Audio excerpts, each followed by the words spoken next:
Hello friends, इस video में हम पढ़ने वाले हैं लेबनीज रूल अंडर इंटीग्रेशन।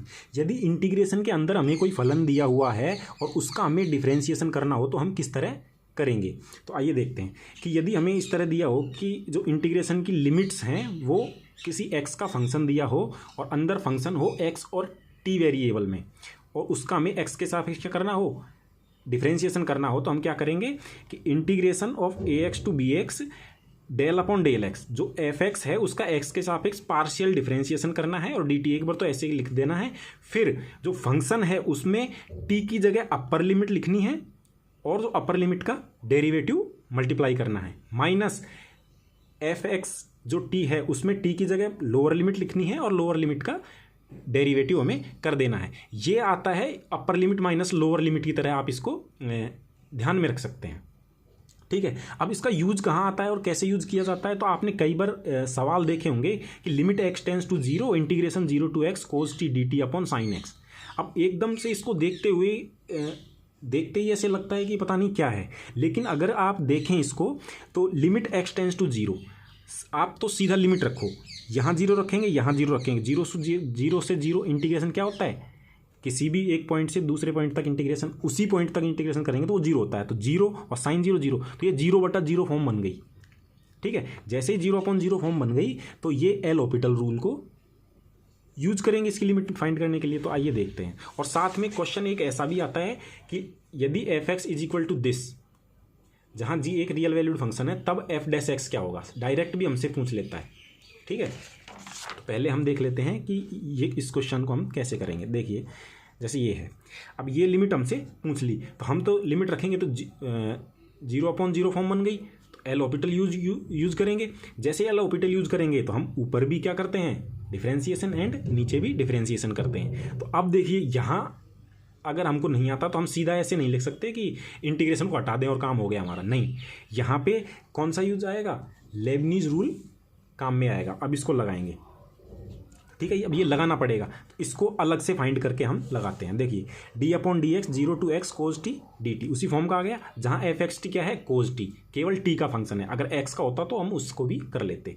ठीक है, तो हम क्या करते हैं, शुरू में तो इंटीग्रेशन वही का वही लिख के अंदर वाले फंक्शन का एक्स के सापेक्ष क्या करते हैं, पार्शियल डेरिवेटिव। तो कोज टी का पार्शियल डेरिवेटिव करेंगे तो ये जीरो बन जाएगा, क्योंकि इसमें एक्स की टर्म्स नहीं है। एक्स की टर्म्स होती तो हम उसके डेरिवेटिव करके लिखते, प्लस फंक्शन लिखते हैं और टी की जगह क्या लिखते हैं, अपर लिमिट।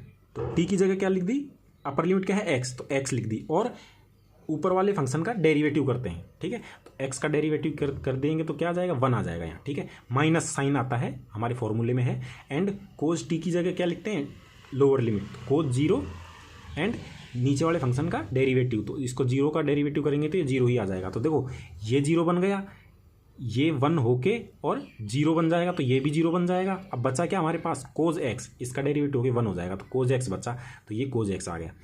और नीचे है जो D upon D x sine x, ये क्या होता है, ये कोज एक्स होता है। तो ठीक है, जैसे ये कोज एक्स होगा तो अब हम क्या करेंगे, ऊपर वाले की वैल्यू रखेंगे।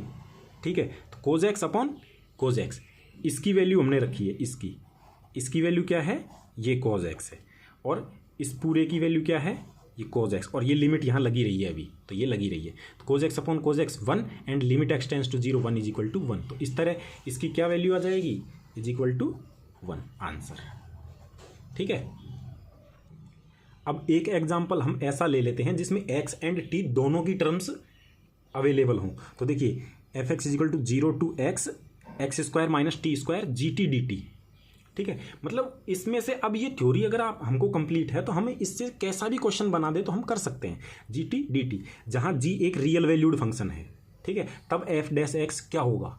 ठीक है, अब हमें तो हमारा जो एफ एक्स टी देखते हैं वो क्या मिल गया, पूरा का पूरा ये मिल गया। अब यहाँ जी टी की जगह वो टी स्क्वायर दे सकता था, टी कुछ भी दे दिया, लेकिन अब ऑप्शन में भी वो जी टी को जी टी ही देगा। तो ऑप्शन हैं zero, X square G X, integration zero to X G T, and two X zero to X G T. अब इसको देखते हैं, एफ डैश एक्स करना है तो यहाँ क्या लगेंगे, डी अपॉन डी एक्स करके पूरा लिख देंगे। तो जैसे ही देखो, ये लिख दिया हमने, D upon D X zero to X X square minus T square G T D T. अब क्या करेंगे, वही हमारा जो लेबनीज फॉर्मूला है, पहले क्या करेंगे, जीरो टू एक्स इंटीग्रेशन कयूँ, इसका क्या करेंगे, एक्स के सापेक्ष पार्शियल डेरिवेटिव। जैसे ही इसका हमने ये लिख दिया डी टी, प्लस अब क्या करेंगे, जो फंक्शन हमारा है उसकी जगह फंक्शन में टी की जगह अपर लिमिट रखेंगे। तो देखो फंक्शन क्या है, एक्स स्क्वायर, देखो यहाँ लिख देता हूँ, एफ एक्स टी जो है हमारा वो है x square minus T square and G T. ठीक है, तो देखो टी स्क्वायर की जगह एक्स रखेंगे तो x square minus x square and g x आ जाएगा, और जो अपर लिमिट है उसका डेरिवेटिव कर दिया, माइनस फंक्शन में टी की जगह लोअर लिमिट रखेंगे तो एक्स स्क्वायर माइनस जीरो का स्क्वायर आ जाएगा एंड जी जीरो आ जाएगा। तो एक्स स्क्वायर माइनस जीरो का स्क्वायर जी जीरो, और जीरो का डेरिवेटिव तो ये भी जीरो हो जाएगा और ये भी जीरो हो जाएगा, क्योंकि x square minus x square zero. अब बचेगा हमारे पास सिर्फ ये। अब इसका जो पार्शियल डेरिवेटिव हम करेंगे तो एक बार तो एक्स स्क्वायर के साथ जी टी आएगा और टी वाली टर्म के साथ जी टी मिलेगा, तो ये तो जीरो हो ही जाना है। तो ठीक है, जी टी सेफ का सेफ आ जाएगा एंड एक्स स्क्वायर का 2x हो जाएगा, जी टी एंड डी टी ये वाला यूँ कहीं आ गया, ये दोनों टर्म्स जीरो। तो अब ये 2x जी टी डी टी, अब डी टी के सापेक्ष होना है तो ये एक्स वाली टर्म इसके लिए कांस्टेंट हो जाएंगे, क्योंकि टी के सापेक्ष इंटीग्रेशन करना है। तो 2x बाहर आ जाएगा, 0 to x जी टी। अब कौन से ऑप्शन में है, डी ऑप्शन में, तो हमारा डी ऑप्शन करेक्ट हो जाएगा। तो इस तरह हमसे क्या है कि लेबनीज रूल को यूज करवाने के क्वेश्चंस हमसे पूछ सकते हैं, या तो वो डायरेक्ट पूछ सकते हैं कि बताइए पिछले क्वेश्चन की तरह, या फिर वो लिमिट पूछ लेंगे जहाँ पे हमने ये पता नहीं चलेगा कि हम क्या यूज करें। तो वहाँ हमें कॉमन सेंस से पता करना होगा। यदि एल ऑर्बिटल लग रहा है तो ऊपर भी डेरिवेटिव करते हैं, नीचे भी डेरिवेटिव। जब इसका डेरिवेटिव करेंगे तो यहाँ हम लेबनीज रूल को फॉलो करेंगे। ठीक है, थैंक यू।